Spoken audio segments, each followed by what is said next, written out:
Good morning dear students.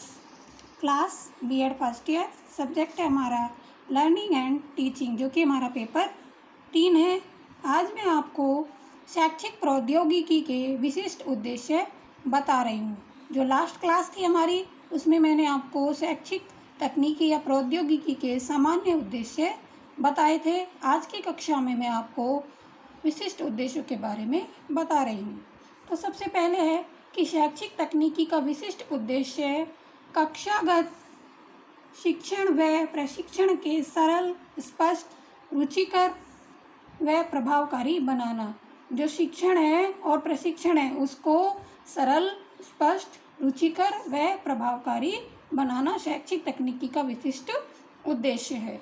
दूसरी बात आती है कि शिक्षण के उद्देश्यों का निर्धारण करना तथा उन्हें व्यवहारपरक शब्दावली में लिखना या प्रस्तुत करना शैक्षिक तकनीकी का एक विशिष्ट उद्देश्य है।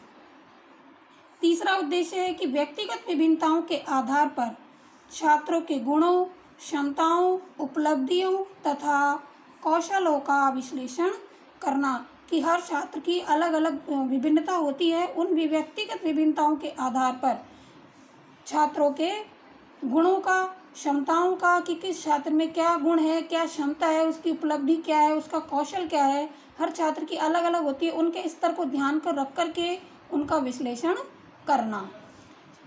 पाठ्य वस्तु या शिक्षण सामग्री का विश्लेषण करना तथा उसके तत्वों अथवा घटकों की से क्रमबद्ध रूप से व्यवस्थित करना। कि पाठ्य वस्तु या शिक्षण सामग्री है उसका विश्लेषण करके उसके तत्वों अथवा घटकों से क्रमबद्ध रूप से व्यवस्थित करना। अगला उद्देश्य है कि व्यवस्थित पाठ्य वस्तु।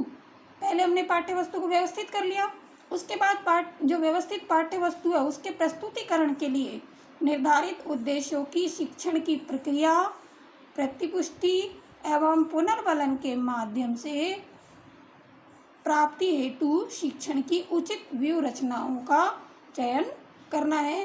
कि जब हमने पाठ्य वस्तु को व्यवस्थित कर दिया, उसका प्रस्तुतिकरण करने के लिए हमें क्या करना होगा, उसकी जो व्यूह रचनाएं हैं उनका चयन करना होगा। अगला उद्देश्य आता है कि अपेक्षित व्यवहारगत परिवर्तन को जानने के लिए, कि क्या परिवर्तन हुआ है छात्र में, उस परिवर्तन को जानने के लिए छात्रों की उपलब्धियों का निर्धारण करना। उद्देश्यों के संबंध में श्रेष्ठ विधियों के द्वारा मूल्यांकन करके शिक्षण अधिगम में सुधार करना। ये शैक्षिक तकनीकी का विशिष्ट उद्देश्यों में मुख्य है। अगला सबसे अंत में आता है कि शिक्षण कार्यों को नियंत्रित करना। जो शैक्षिक तकनीकी है, शैक्षिक प्रौद्योगिकी है, उसका विशिष्ट उद्देश्य ये भी है कि शिक्षण कार्यों को वह नियंत्रित करती है कि शिक्षण कार्य किस प्रकार से नियंत्रित किए जाएं। तो आज मैंने आपको ये शैक्षिक तकनीकी के विशिष्ट उद्देश्य बताए हैं कि शैक्षिक तकनीकी या प्रौद्योगिकी के ये सभी विशिष्ट उद्देश्य होते हैं। आशा करती हूँ कि आप सभी को समझ आए होंगे। धन्यवाद। आप सभी अपने घर पे सुरक्षित रहें।